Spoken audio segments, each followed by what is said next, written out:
प्रांग के दीर्घ बाहु के रघु, रघु के इसी वंश में अज हुए और अज के पुत्र महाराज दशरथ हुए। अब देखो एक बात बताएं, भागवत में राम कथा आती है लेकिन बहुत संक्षिप्त। अच्छा, कथा और मठा ये दो चीज बढ़ाने में भी कोई वो नहीं होता है और घटाने में भी कोई वो नहीं होता है। जैसे कथा को बढ़ाना हो तो एक प्रसंग और जोड़ दो, कथा बढ़ जाती है, और घटाना हो तो एक प्रसंग को प्रणाम कर लो तो घट जाती है। ऐसे ही मठा होता, यदि मठा को बढ़ाना तो 2 लोटा पानी और डाल दो। यदि उसको कम करना है तो हमारी माताएं क्या करती हैं कि थोड़ी देर उसको रख देंगी और फिर उसका पानी पानी निकाल देती, और नीचे नीचे जो गाढ़ा गाढ़ा रहता है वो रह जाता है। करती नहीं ऐसा? तो कथा और मठा इसको घटाना बढ़ाना कोई बड़ी बात नहीं, बड़ा संक्षिप्त है रामचरितमानस। अब ठाकुर जी भोलेनाथ कभी कृपा करेंगे ना, अगली बार तो राम कथा ही सुनाएंगे।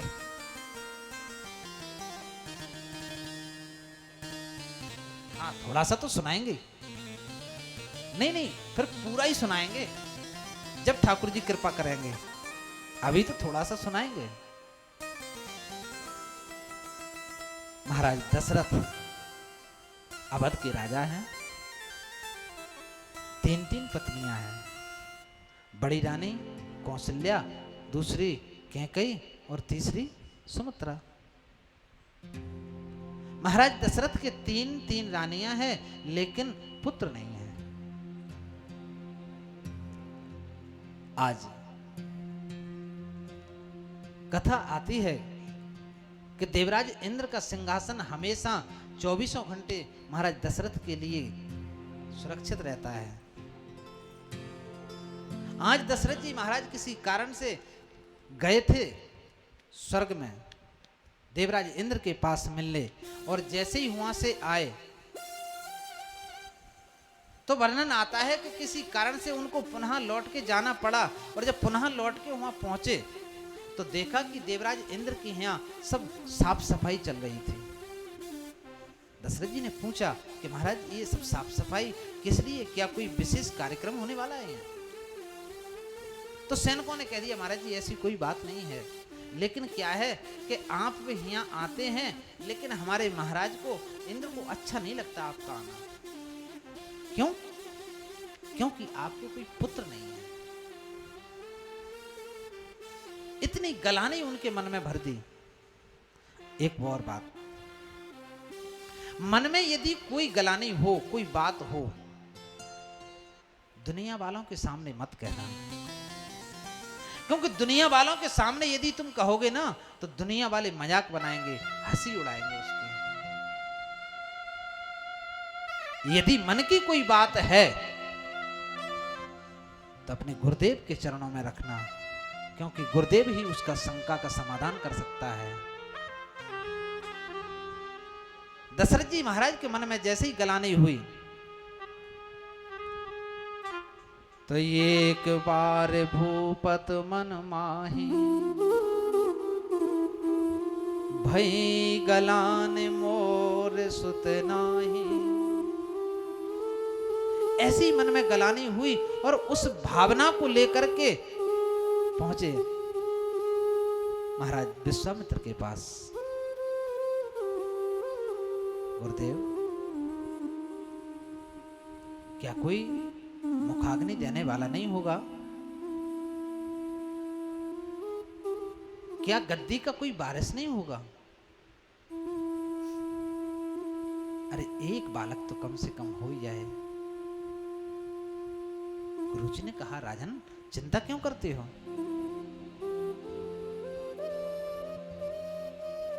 देखो, जो जिसका विशेषज्ञ होता है ना वही उस काम को कर सकता है।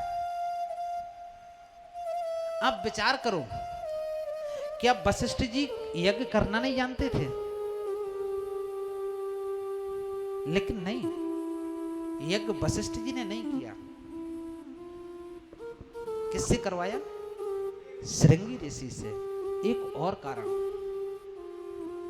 एक उसका कारण ये भी है कि श्रृंगी ऋषि बहुत बड़े उच्च कोटि के संत हैं, बहुत विद्वान,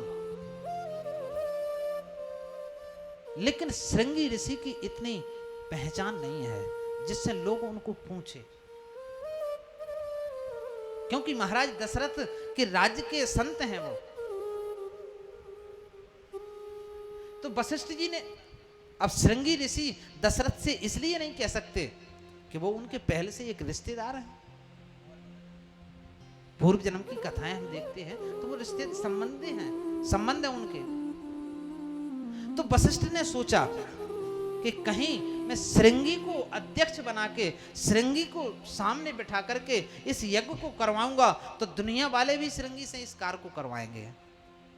इसकी उनकी पहुंच बढ़ाने के लिए वशिष्ठ ने श्रृंगी ऋषि को आगे किया।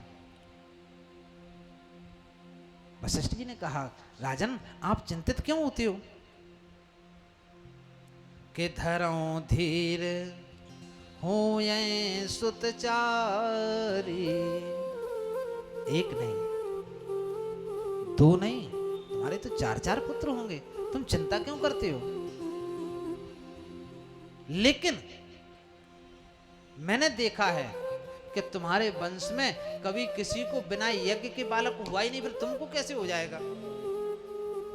मतलब बोले, मतलब ये कि पहले यज्ञ करो, यज्ञ के बाद तब जाकर के तुमको पुत्र होगा।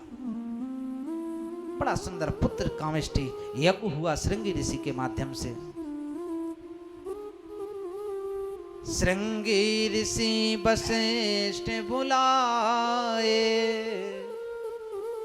पुत्र काम शुभ यज्ञ कराए। श्रृंगी ऋषि को बुला करके सुंदर पुत्र कामेष्टि यज्ञ हुआ और अंतिम आहुति जैसे ही गिरी तो चरु का कलश लेकर के अग्निदेव प्रकट हुए। महाराज दशरथ को वो कलश को दिया। दशरथ जी ने उस कलश को लेकर के अपनी तीनों रानियों को चरु बांटा। एक भाग कौशल्या को दिया, दूसरा भाग कैकेयी को, तीसरा भाग सुमित्रा को।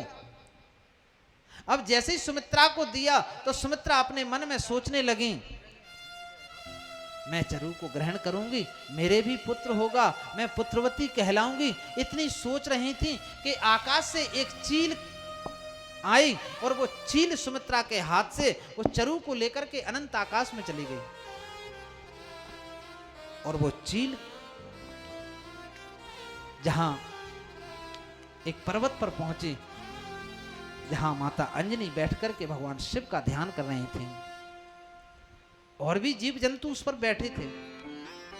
जैसे ही वो पक्षी हुआ अपनी आवाज में बोल रहे थे, बात कर रहे, तो ये चील का भी मन हुआ कि मैं भी कुछ बोलूं। और जैसे ही उसने बोलना चाहा तो उसके मुख से वो चरु छूट गया। माता अंजनी हाथ जोड़ के भगवान शिव के ध्यान में थी, वो चरु आया, अंजनी माता के हाथ पर गिरा। अंजनी माता ने शिव का प्रसाद समझा और उसको ग्रहण कर लिया। देखो, जब वो चरु गिरा तो पवन, बड़ी जोर से पवन देव चल रहे थे और माता अंजनी भगवान शिव के ध्यान में थी। और केसरी की पत्नी तो है, तो उसी चरु से हमारे हनुमान जी महाराज का प्राकट्य हो गया। बोलिए हनुमान जी महाराज की जय हो। केसरी की पत्नी तो केसरी नंदन में तो कोई दिक्कत नहीं है, कोई दिक्कत? शिव के ध्यान में थी, शिव का प्रसाद समझा तो शिव भी उनके पिता कहलाए। पवन पुत्र भी हैं वो, क्योंकि पवन देव बड़ी जोर से चल रहे थे। हनुमान जी महाराज का प्राकट्य हुआ। देखो, भगवान यदि आना है तो भगवान से पहले भक्त को तो आना ही होगा, क्योंकि बिना भक्त के भगवान को जानेगा कौन। आज मेरे हनुमान जी महाराज का प्राकट्य हुआ। माता सुमित्रा तो दुखी हो गई कि मेरे चरू को तो चील लेकर के चली गई, अब मुझे पुत्र नहीं होगा। लेकिन कौशल्या ने और कैकेयी ने कहा कि बहन, अभी हमने अपने चरू को नहीं खाया, तुम दुखी क्यों होती हो? हमारे चरू से भी तुम आधा भाग ले लो। और जैसे ही कौशल्या ने अपने चरू का आधा भाग सुमित्रा को दिया, कैकेयी बोली, बहन अभी मैंने भी नहीं खाया, मेरे चरू से भी आधा भाग तुम ग्रहण कर लो।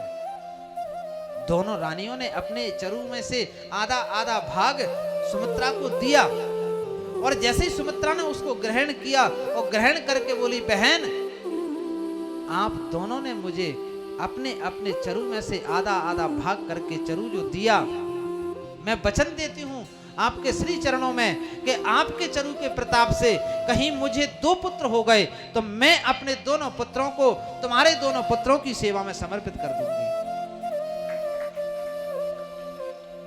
लक्ष्मण जी राम जी की सेवा में रहे और शत्रुघ्न भरत जी की सेवा में रहे। धीरे धीरे धीरे धीरे धीरे धीरे आ रहा है चैत्र का महीना।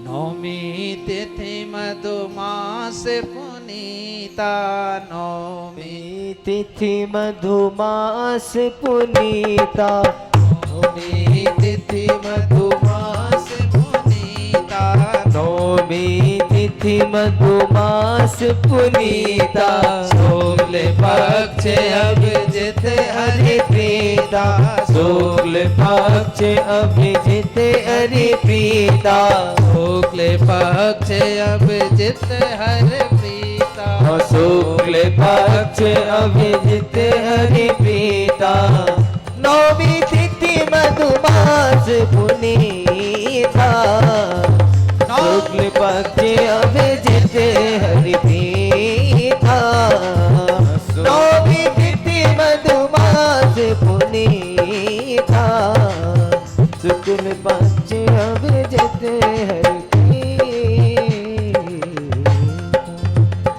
नौमी तिथि मधुमास दिन के ठीक 12 बजे मेरे प्रभु माता कौशल्या के महल में प्रकट होकर के आए। बोलिए राजा रामचंद्र भगवान की जय। अभी रुक जाओ, अभी रुक जाओ, अभी बाहर पता नहीं चला किसी को ना, अभी तो माँ बेटे के बीच की बात है।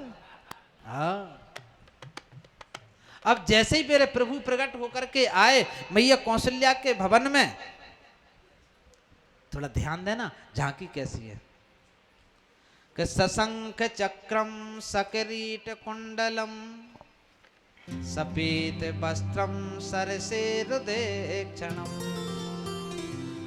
सहार वक्षस्थल कौस्तुभश्रयम नमामि विष्णुं शिरसा चतुर्भुजम। शंख चक्र गदा पद्म धारण करके चतुर्भुज रूप में भगवान प्रकट हो गए। भगवान ने मैया से कहा, माँ आपने हमको पुत्र चाहा तो तुमने हमको पुत्र चाहा, हम पुत्र बनकर के आ गए, अब दरवाजा खोलो जिससे सब लोग दर्शन कर लें। मैया बोली, ऐसा कोई बेटा होता है? इतना बड़ा 4 हाथ, ये शंख चक्र गदा पद्म धारण करने की जरूरत क्या थी? बाहर लोग देखेंगे तो क्या कहेंगे कि ऐसा भी कोई बेटा होता है? राम जी बोले, तो क्या करना है आप बोलो ना। मैया बोली, पहले ये 2 हाथ हटाओ। राम जी ने 2 हाथ हटा लिए। भैया अब क्या करना है? अब तो दरवाजा खोलो, सब लोग भक्त दर्शन करना अरे बोले, पहले छोटे तो हो, इतना 10 फुट का बेटा। राम जी छोटे हो गए। माता पुन बोली सो मत डोली, तजहु तात यह रूपा, कीजे सुलीला अत प्रिय शीला, यह सुख परम अनूपा। राम जी छोटे से, मैया अब दरवाजा खोलो, अब सब लोग देखना चाहते हैं। मैया बोली, तुम तो बूढ़े बाबा की तरह बैठे, अरे बालक जब जन्म लेता है तो रोता है, नंगा होता है, तुम तो दुशाला पहन के बैठे। राम जी बोले मैया अब तो तुम परेशान करती हो, अब नंगे भी होना पड़ेगा। अरे बोले बच्चा जब जन्म लेता है तो नंगा होता ही है। तो सुन बचन सुजाना रोदन ठाना, हुए बालक सुर भूपा। राम जी नंगे हो गए। अब देखो जब बच्चा होगा तो नंगे होने में क्या सब कुछ। अब तो मैया दरवाजा खोलो। अरे बोले रो तो सही। सो राम जी ने रोना चालू कर दिया। महल से आवाज आई कि कौशल्या महारानी ने एक सुंदर पुत्र को जन्म दिया। महाराज बधाई हो। जब तक दूसरे महल से आवाज आई कैकेयी महारानी ने भी एक पुत्र को जन्म दिया। तीसरे महल से आवाज आई महारानी सुमित्रा ने 2-2 पुत्रों को जन्म दिया। बोलिए राजा रामचंद्र भगवान की, चारों भैयन की भय प्रगट कृपाला, दीन दयाला कौशल्या हितकारी, हर्षित महतारी मुनि मनहारी, अद्भुत रूप निहारी। लोचन अभिरामा तनु घन श्यामा, निज आयुध भुज चारी। भूषण बधमाला नयन विशाला, शोभा सिंधु करारी। कह दुई कर जोड़ी स्तुति तोरी, कई विधि करो अनर्ता। माया गुण ज्ञानातीत अमाना, वेद पुराण वर्णनता। करुणा सुख सागर सब गुण आगर, जय गावै श्रुति सरता। सोम में तिलागी जन अनुरागी, भयउ प्रगट से करता। ब्रह्मांड निकाया निर्मित माया, रोम रोम प्रतिवेद के। मम उर सोबासी उपहासी, सुनत धीर मति धीर नानय। जब ज्ञाना प्रभु मुस्काना, चरित मोविद कीन जाय। कई कथा सुहाई मात बुझाई, इसी प्रकार सुत प्रेम लय। माता पुनि बोली सो मत डोली, सजाऊ तात रूपा। कीजे शिशु लीला दिव्य शीला, जय सुख परम अनूपा। सुनी वचन सुजाना रोदन ताना, हुई बालक सुर भूपा। जय चरित जगावै हरि पद पावै, परई भव कोपा। प्रगट कृपाला दीन दयाला, कौशल्या हितकारी। हर्षित महतारी मुनि मनहारी, अद्भुत रूप निहारी। अद्भुत रूप निहारी, अद्भुत रूप निहारी। बोले राजा रामचंद्र भगवान की जय। देवताओं ने आकाश से पुष्पों की वृष्टि की। अवध में बड़ा ही आनंद हुआ। अब देखिए क्या करें, 7 बज गए है ना, और अभी हमको ठाकुर जी का जन्म करना है। तो अब थोड़ा सा स्पीड को बढ़ाते हैं है ना। सुंदर नामकरण संस्कार हुआ। जो आनंद सिंध सुख राशि, सी करते त्रैलोक सुपासी। अब देखो ठाकुर 5 मिनट बाद चढ़ाना, हाँ बस 10 मिनट लगेंगे, फिर सबसे हम बधाई भी तो लेंगे ना। अभी बधाई नहीं दोगे? हाँ जब लेके आए होगे तभी तो मिलेगी। तो सो सुख धाम रामस नामा, अखिल लोकदायक विश्रामा। बड़े पुत्र का नाम रखा राम, जो सुख की राशि है, आनंद का सिंधु है। ऐसे पुत्र का नाम रखते हैं राम। दूसरा बोले जाके सुमरन विश्व भरण पोषण कर जोई, ताकर नाम भरत सोई। जिसके नाम से दुनिया का भरण पोषण हो, उस पुत्र का नाम रखते हैं हम भरत।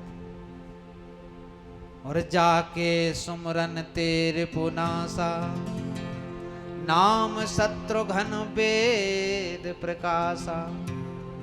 जिसका नाम स्मरण करने से शत्रु का विनाश हो जाए, उस पुत्र का नाम रखते हैं शत्रुघ्न लाल। और लक्ष्मण धाम सुराम प्रिय, सकल जगत आधार। गुरु वशिष्ठ जहि राखे, लक्ष्मण नाम उदार। इस पुत्र का नाम रखते हैं हम लक्ष्मण। देखो एक बात बताओ, लक्ष्मण का मतलब क्या है? लक्ष्मण का मतलब होता है जिसके जीवन का लक्ष्य केवल और केवल प्रभु के चरण,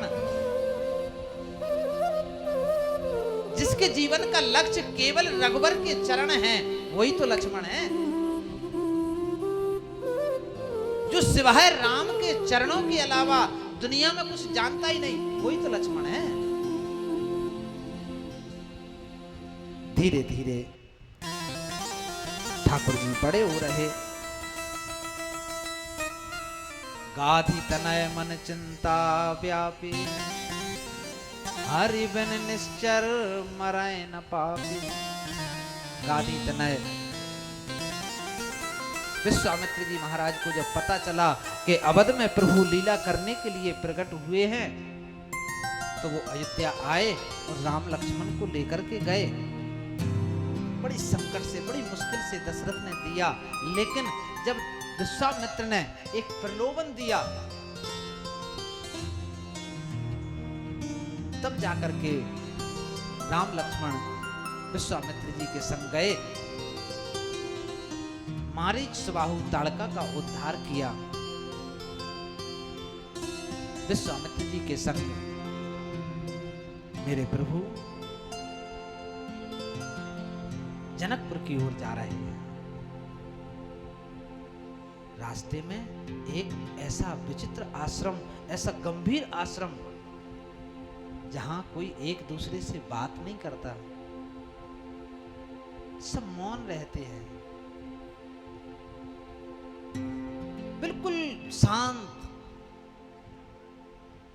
मेरे रघुवर ने पूछा गुरुजी विश्वामित्र से, गुरुदेव एक ऐसा विचित्र आश्रम है, यहाँ कोई एक दूसरे से बात भी नहीं करता।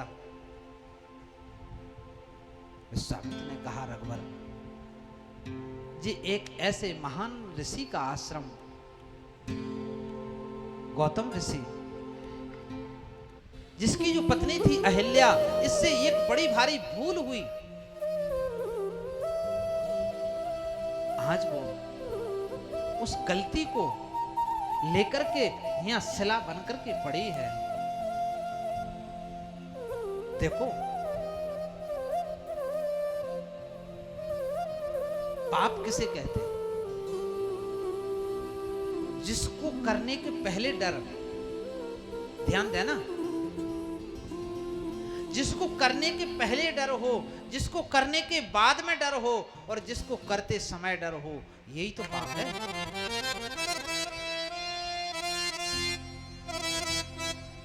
सेठ जी की ऑफिस में बैठे थे, एक 500 की गड्डी रखी थी, अब वहां कोई और था नहीं, धीरे से मन हुआ इसको उठाना, लेकिन डर लग रहा है कहीं कैमरा तो नहीं लगा।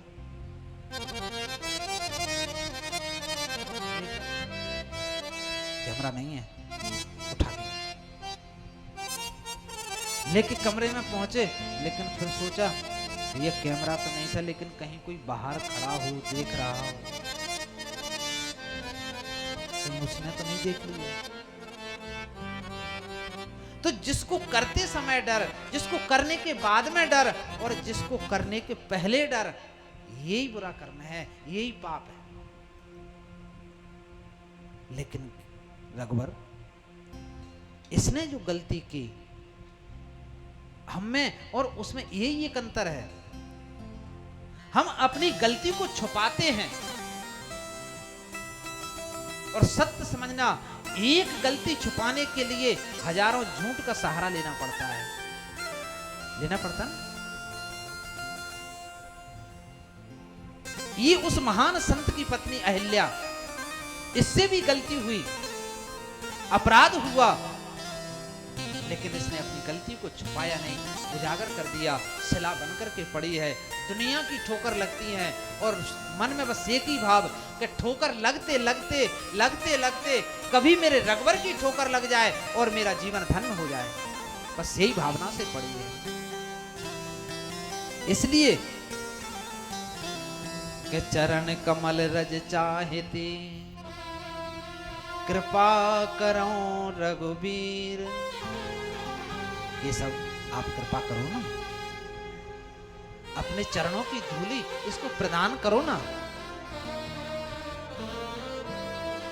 राम जी ने कहा, गुरुजी ये ब्राह्मण की नारी है और हम क्षत्रियों का तो नियम है कि ब्राह्मण का छोटा सा छोटा बालक भी हो, हम उसके चरणों में सिर रख के प्रणाम करते हैं, फिर मैं क्षत्रिय होकर के एक ब्राह्मण की पत्नी को अपने चरणों की धूली स्पर्श करा दूं, ये कभी नहीं हो सकता, ऐसा मैं नहीं कर सकता। देखो रघुकुल के यहां ब्राह्मणों की बड़ी पूजा होती है। एक कथा आती है वाल्मीकि रामायण में। एक बार रावण आया महाराज रघु के पास। महाराज रघु सरजू के किनारे बैठ करके भजन कर रहे थे और जैसे ही रावण आया, क्यों आज यदि 10-5 मिनट ज्यादा हो जाए तो चलेगा? चलेगा? ठीक। आचार्य जी सब विप्र देवताओं ने कह दिया है। हाँ, महाराज रघु सरजू के किनारे बैठ करके भजन कर रहे थे। रावण आया और रावण आकर के रघु से बोला, महाराज मुझे आपके संग युद्ध करना है। वाल्मीकि रामायण में कथा आती है। महाराज रघु ने कहा, रावण हम ब्राह्मणों पे वार नहीं करते, हम क्षत्रियों का नियम है कि हम ब्राह्मणों पे कभी वार नहीं करते। दूसरी बात, रावण युद्ध बराबरी में होता है। अब जैसे ही रघु ने कहा कि युद्ध बराबरी में होता तो रावण को इतनी अपने आप में गलानी हुई कि इसका मतलब मैं रघु के बराबर का नहीं।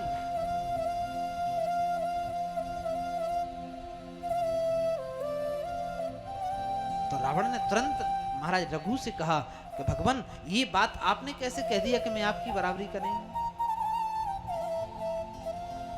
तो महाराज रघु ने उसी सरजू की बालू में पूरी लंका का नक्शा बनाया और जैसे ही लंका का नक्शा बनाया और लंका का नक्शा बना के एक कमूरा मिटा दिया और जैसे ही कमूरा मिटाया रावण से कहा, रावण तुम जाओ लंका और ये जो कमूरा मैंने मिटाया है ये कमूरा तुम्हारी लंका का टूट गया है। रावण को बड़ा आश्चर्य हुआ। रावण तुरंत वहां से उठ करके दौड़ा दौड़ा लंका गया और लंका में जाकर के देखा तो वास्तव में वो लंका का कमूरा जो महाराज रघु ने मिटाया वो टूट गया। रावण आश्चर्यचकित रह गया। रावण ने सोचा कि कहीं मैं इनकी पत्नी का पातिव्रत धर्म नष्ट कर दूं तो मैं जरूर इनसे विजय प्राप्त कर सकता हूं। तो मालूम रावण ने क्या किया? महाराज रघु का भेष बना करके अवध में पहुंचे और जैसे ही महल में प्रवेश किया, महारानी ने जैसे ही इस रावण को देखा रघु के भेष में, तो महारानी भी आश्चर्यचकित रह गई कि महाराज जी अभी महाराज रघु का आने का समय तो हुआ नहीं है। इस समय तो वो संध्या बंदन करते हैं और इस समय ये महाराज यहाँ कैसे आ गए? कहीं कोई छल तो नहीं मेरे संग। तुरंत महारानी ने ध्यान लगा करके देखा तो महाराज रघु तो सरजू के किनारे बैठे बैठे संध्या बंदन कर रहे। ये तो रावण की एक चाल थी। महारानी ने तुरंत अपने हाथ में जल लिया और कहा, रावण तुम मेरे पातिव्य धर्म को नष्ट करने आए। जैसे ही इतना कहा, रावण तुरंत अपने भेष में आकर के वहां से भागा। आप विचार करो, उस रघुकुल में ऐसे ऐसे वीर, ऐसे ऐसे पराक्रमी योद्धा कि महाराज रघु की पत्नी के मारे रावण सीधे दूसरी सांस लंका में जाके ली। महाराज रघु जैसे ही अवध में आए, महारानी ने सब कुछ से रहस्य पूरा बताया कि ऐसी ऐसी मेरे संग घटना हुई। रावण आया था भेष बदल के, आपका रूप लेकर के। महाराज रघु को क्रोध आ गया। अरे रावण, इतना घृणित काम! तुरंत महाराज रघु ने अपने तरकस से बाण निकाला और जैसे ही धनुष पर चढ़ाया, अवध से जैसे ही उन्होंने बाण चढ़ा करके छोड़ना चाहते थे, इतने में ही सभी देवताओं ने आकर के प्रणाम किया महाराज रघु को और हाथ जोड़ के कहने लगे, राजन, कहीं आपने ये बाण छोड़ दिया तो रघुवर क्यों आएंगे? आप ही यदि कहीं रावण का राम नाम सत्य कर दोगे तो हजारों लाखों वर्षों से जो वन में संत महापुरुष बैठे हैं, उनकी याद में रघुवर के दर्शन के लिए वे क्यों आएंगे? इसलिए आप इस बाण को ना चलाएं। ये हमारी आपसे प्रार्थना है। जो सबरी सालों बीत गए, सबरी कर रही रास्ता साफ, राम मेरे कब घर आवेंगे? रघु ने कहा, लेकिन तरकस से बाण निकल गया, वो दोबारा तरकस में तो नहीं जाता, तो इसको मैं किस पे चलाऊं? तो ब्रह्मा जी बोले कि महाराज आप क्षमा करें, इस बाण को मैं अपने पास रखता हूं और जब इसकी जरूरत पड़ेगी तो मैं आके समर्पित कर दूंगा। वही बाण तो दिया था देवताओं ने आकर के, वो 31वां बाण रावण की नाभि में जो लगा, उसी से तो उसकी राम नाम सत्य हुई थी। 31वां बाण लगा था ना नाभि में, महाराज रघु का बाण था, महाराज राम के पूर्वज।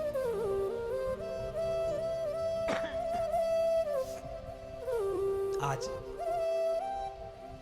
मारीच सुबाहु का उद्धार किया, ताड़का का उद्धार किया, उद्धार करके अहिल्या के ऊपर प्रभु ने कृपा की।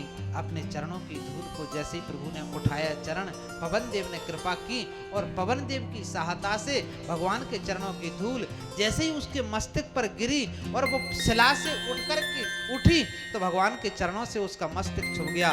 उस शिला में से एक सुंदर नारी प्रकट हो गई, भगवान को प्रणाम किया और बाती लोग